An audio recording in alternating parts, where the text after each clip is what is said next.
Hi everyone, CNXsoft here.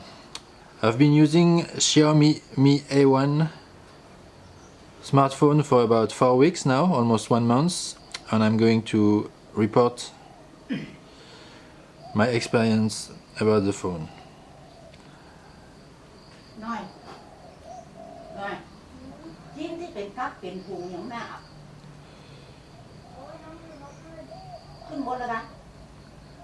So those are the settings, are pretty standard, and I just want to show the phone is still running Android 7.1.2,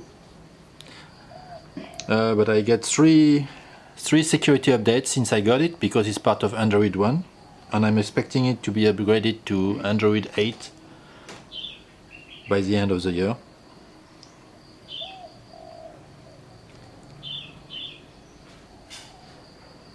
So let's have a look at some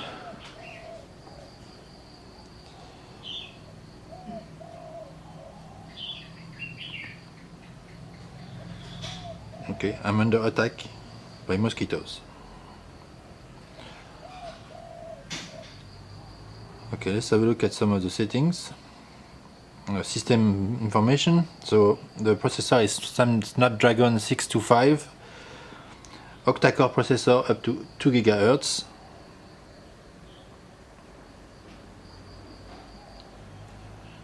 It has 4 GB RAM.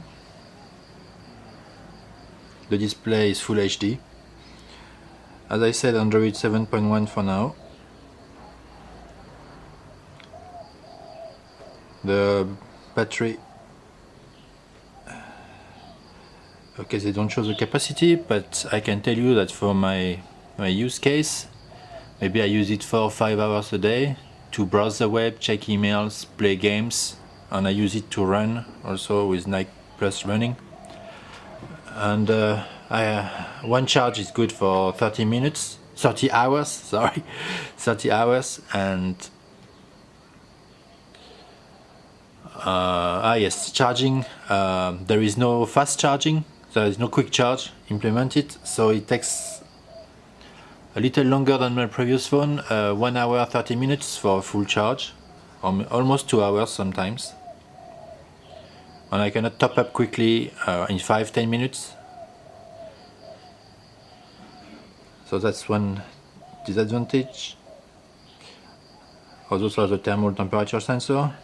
And I want to say that the phone never gets hot. Even I play games for 30 minutes or something, no problem. Those are the sensors. So if people are interested in Antutu score, that's here. That's 60,000. That's quite lower than my MediaTek phone, MediaTek X20, a deca-core phone with Cortex S72, but when I use it, actually I don't see differences, and as I've shown in my previous video, some games play much better on the Xiaomi Mi A1 than on the Verni Apollo Lite. That's a phone with the X20 processor. And one potential reason for this is the performance of the internal flash. As you can see, it's close to 200 megabytes per second. So that means all apps load very fast. When you install app, it's almost instantaneous. And the overall system performance is very good because of this, partially. Okay, now let's switch to the camera. It has a dual lens.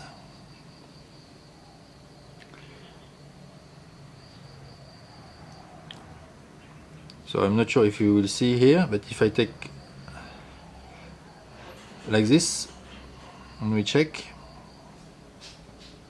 everything is the same focus.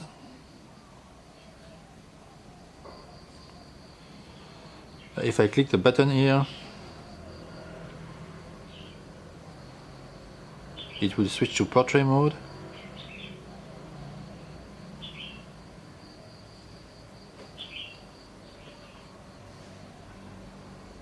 and the subject should be clear, but behind will be a little blurry. That's to make a nice effect.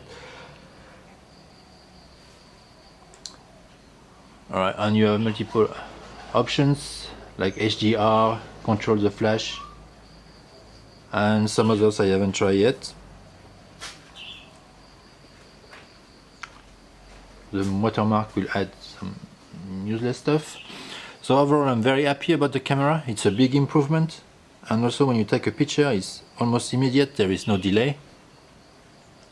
You can double press the power button to start the camera app, and I took picture in low light, close-ups and landscapes, and everything is good as long as you don't move too much and you use the right settings, and it's a big improvement compared to my previous camera. However, when I switch to video, okay, it's also can be usable. It has only two options: slow motions and time lapse. Slow motion works well up to 720p, and if you take videos in the daytime, that's fine. Up to 4K, although 4K may not be as smooth as 1080p.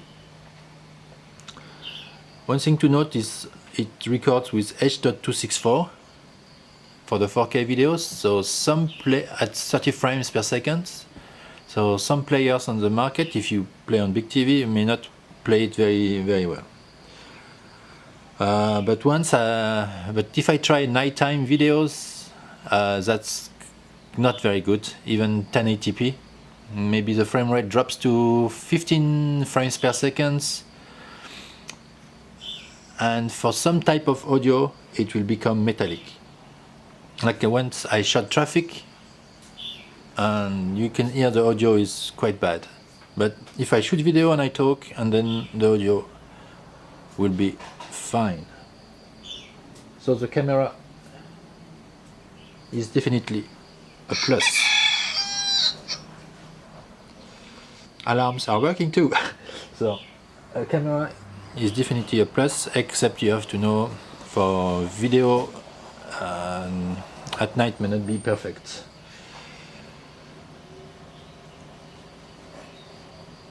GPS.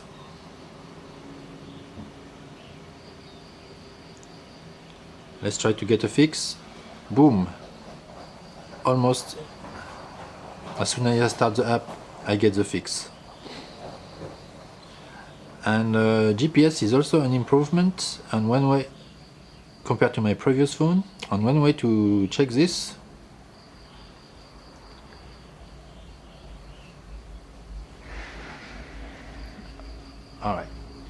is to use Night Plus running. So this run I did it with my MediaTek phone, and you can see this is a bit wobbly around the stadium.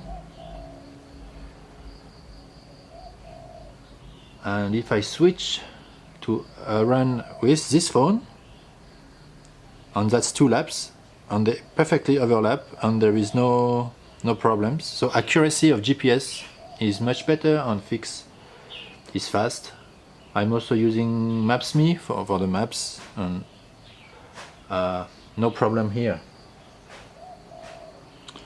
Games, I already did a video about with CSR2 to show how much better it was.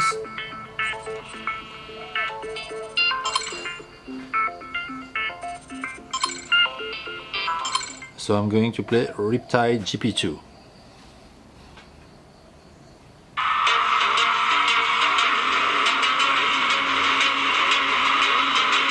At max settings.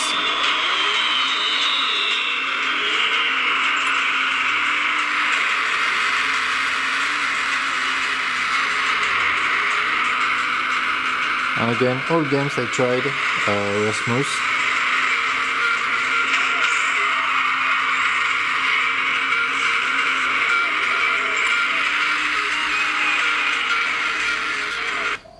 Okay, all games I tried 4 games. I I started quite basic with Candy Crush Saga, Beach Buggy Racing, full resolution and no problem, Riptide GP2 no problem, and CSR2 Racing also no problem, very good frame rate and the quality looks good.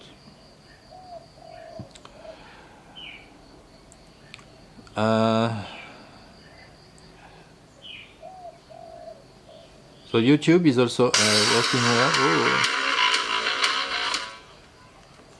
YouTube is working no problem, and usually video playback is working good up to 1080p because the screen is only 1080p. And if you want to watch Netflix on your phone, I don't have an account, but I can run DRM info and check Widewin, I don't know, security level on its L3, so you will not be able to play HD videos in the phone. You'll be only limited to SD. Yeah.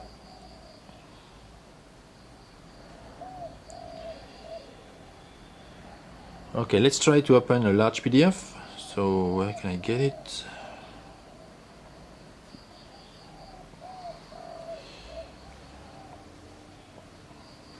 Odroid magazine.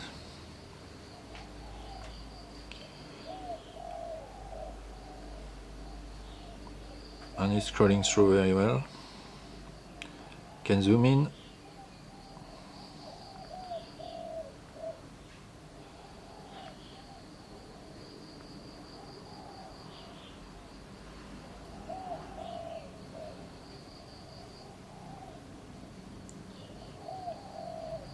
And everything is nice and smooth, I find.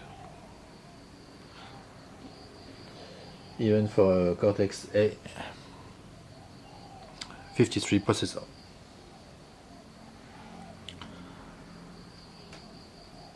Now I'm going to talk a little bit about Bluetooth. So I've tried a few devices. And I could connect to everything. One Bluetooth speaker, my other phone, two Bluetooth headset, TV box, and no problem whatsoever. I also have a fitness tracker here, and again a Bluetooth low energy fitness tracker, and I could get all my data. While I'm in Bluetooth audio, talk about audio quality, and some people told me maybe there was some background noise when using the jack, the audio jack at the bottom, but I could not detect anything like this. It worked fine for me, and even with Bluetooth, again good audio quality and no noise in the background. Okay, so I think I have covered most of the points. Or maybe something about Wi-Fi performance.